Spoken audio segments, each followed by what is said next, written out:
ঘষা কাজ চলছে, ভাঙা মাটির দিকে ফাট মারা আছে। এরপর আমাদের খড়ি হবে, চাঁদি তৈরি করতে হবে। গাইস, আমাদের খড়ি দেওয়া শেষ হয়েছে, এবার রং শুরু করবো। ছেলে রিজু রং দিতে শুরু করেছে মা অন্নপূর্ণাকে। তখন আমার বড় ছেলে সুরেশ ঠাকুরের রং দিছে, প্রায় রং শেষে। তোমার গায়ের রং প্রায় শেষের দিকে।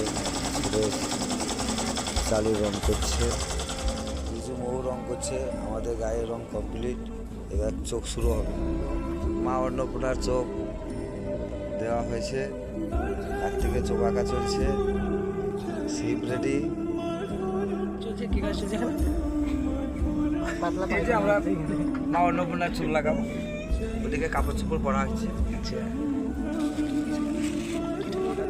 আমাদের ঠাকুর ফিনিশিং হয়ে গেছে, এবার ওরা নিতে এসছে, তাই নিয়ে যাবে। চলো।